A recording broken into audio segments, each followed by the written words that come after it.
Women in Agribusiness, a community to help women develop valuable professional skills and learn about industry, the outlook, and trends. Group celebrating its 5th annual summit this week. The interactive and innovative forum taking place in Chicago through tomorrow. We've been there all day, and Janet Adkison is on the scene. Well, the conference is underway, and as you can see, it certainly is a busy place to be. And folks are certainly talking about a lot of things that are on the agenda throughout the day and, of course, throughout the day tomorrow. Now, we are joined by one of the speakers, John Gilliland. He is a lawyer based out of Washington, D.C. And, John, you are speaking to the group, or spoke to the group, about the presidential election, which, of course, this week we also had the first debate. Certainly a lot to talk about. Yes, the race has tightened a lot in the last several weeks, and with the first debate, that's a big turning point in election often. We won't know for a few days exactly how the voting public is reacting to the debates, but it's a big moment, a big week. Talk about the significance of this election for the agriculture industry.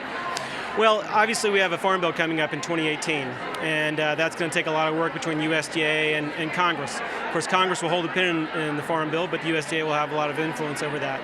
There's also been a lot of talk in the campaign about trade, and U.S. farming is a competitive industry. We're an export-oriented sector, and our export markets are an important part of farmer competitiveness.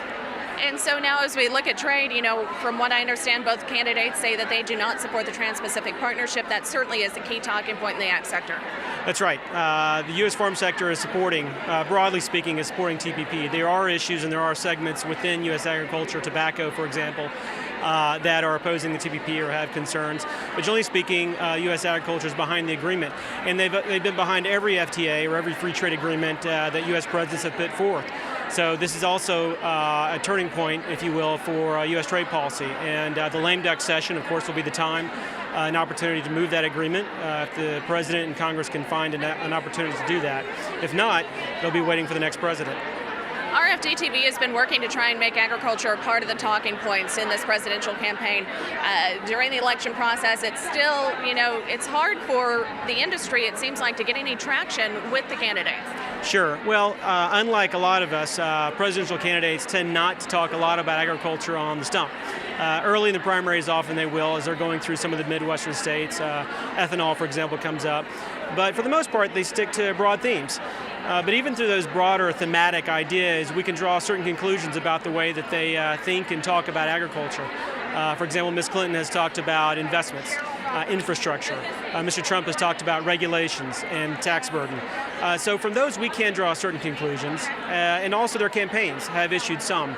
Ms. Clinton's campaign has actually issued a rather detailed set of policy proposals. Mr. Trump has a list of agriculture advisors that he's announced that he'll be listening to. So we can start to get some ideas about how they might approach agriculture next year. John, thank you very much for taking the time to join us. We appreciate it very much. Again, talking with John Gilliland. He is with the Akin Gump group out of Washington, D.C. Just one of the many speakers slated to speak here at the Women in Agribusiness Summit that, of course, is underway in Chicago. Hundreds of ladies from across the country here to discuss not only politics, but, of course, the future of agriculture and women involved in agriculture. On the road in Chicago, I'm Janet Adkison, RFD-TV News. Thank you, Janet. And that summit features several informative sessions yet today, this afternoon, including a discussion on keys to success in entrepreneurship. There'll be a workshop on leading through change and a Rooted in Ag reception presented by Syngenta.